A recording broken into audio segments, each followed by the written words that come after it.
Remember when FSB claimed to have stopped a Ukrainian assassination plot against Vladimir Solovyov? Yeah, they planted all this crazy evidence like swastika flags and Mein Kampf and a green wig. And apparently they were supposed to plant SIM cards, the ones you put in on phones, also at the place, but they misunderstood the rules and they planted the video game, The Sims. They planted those. I like Sims. It's a good game. Is it a game?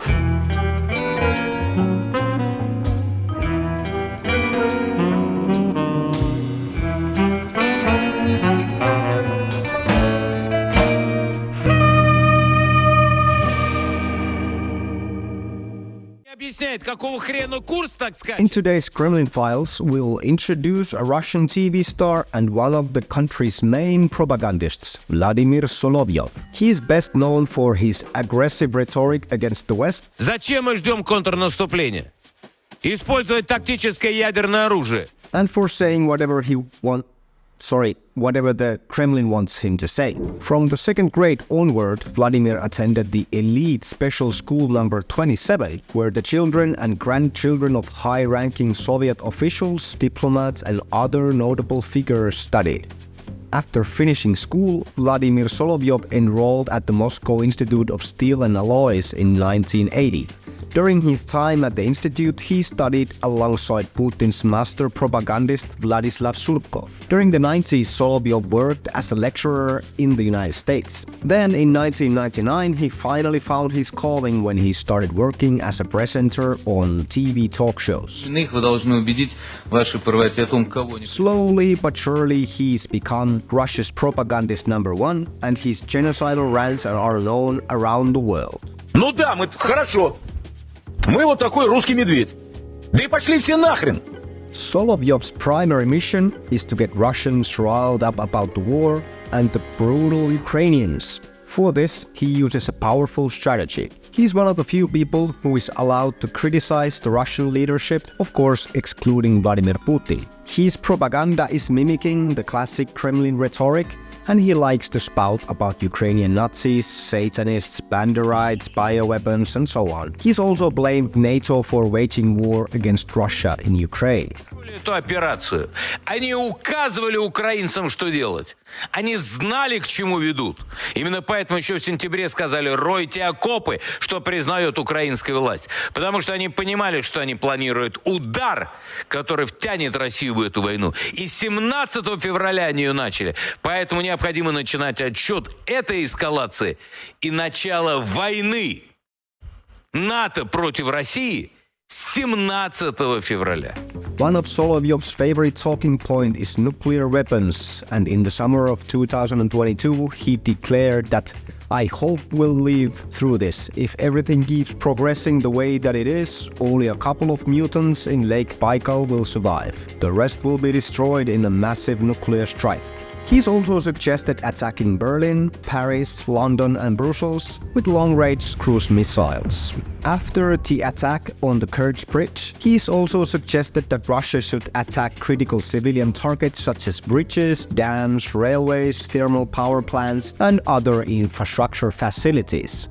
Solovyov has claimed that Russia is actually at war against NATO's war machine, and Russia will show no mercy against their enemies. My personal theory is that Solovyov is actually depressed and wants to die.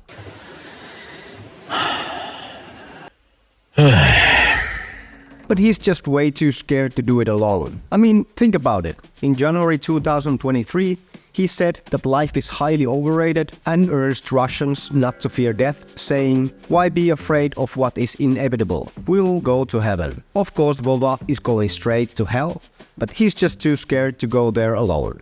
Solovyov is also a big fan of Hitler. To discredit the opposition figure Navalny, he said that Hitler was a very brave man because he didn't get out of army service, unlike Navalny.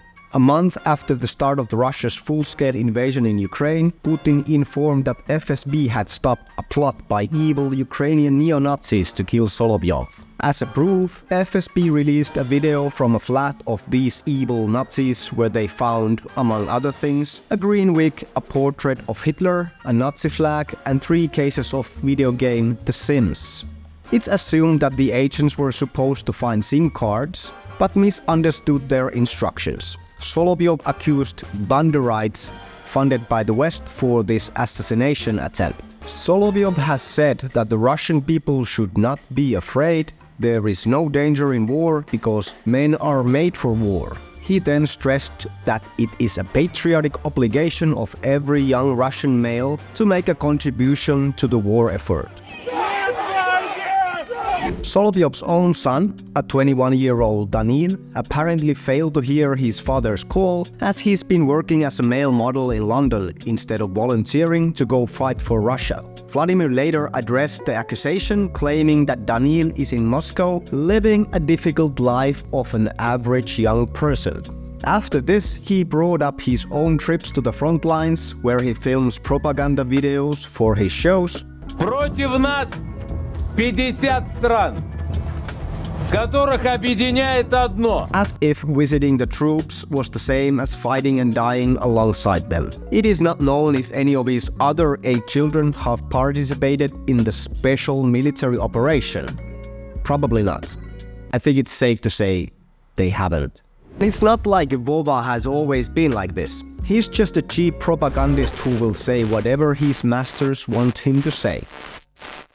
Let's look at some examples. In 2008, he stated, Я вам так скажу, никакой войны России с Украиной никогда не будет, потому что любой человек, который на полном серьезе попытается осуществить такого рода акт, является преступником, притом я не могу себе представить, какого размера. In addition, he stated that people shouldn't shout Sevastopol is ours or Crimea is ours. Then in 2013, and why do you need Crimea? It was without a doubt transferred to Ukraine by Khrushchev. Вот вам Крым зачем? Да слушайте, это значит война.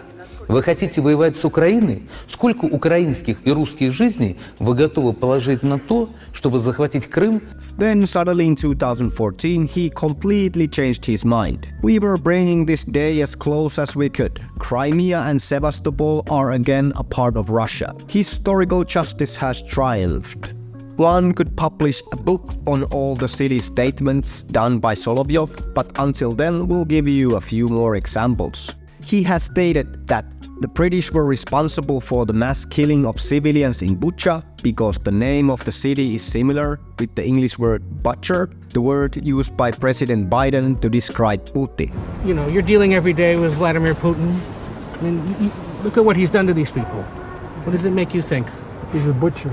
He also said that the poisonings of Sergei Skripal and Alexei Navalny were staged by the West as provocations to later blame Russia.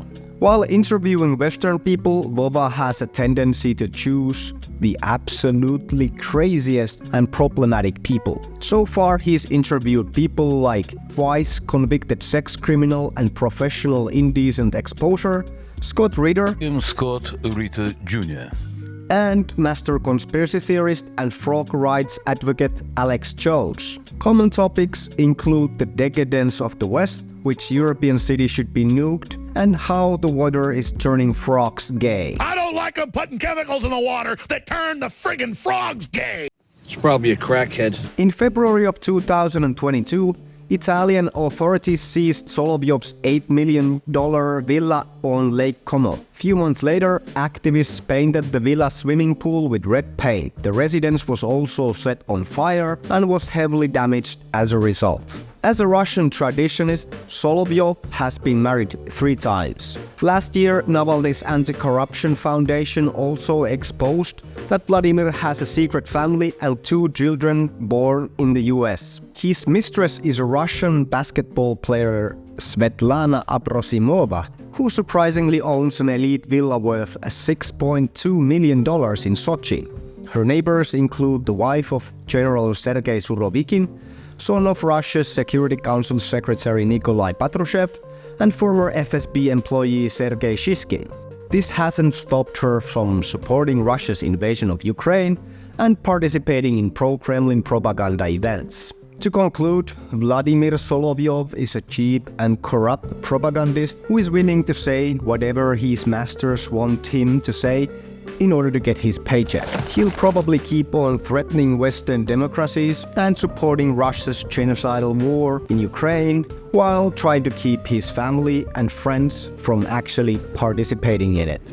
This concludes our today's episode of the Kremlin Files. But for now, I say goodbye to you, my friends. We'll meet again soon.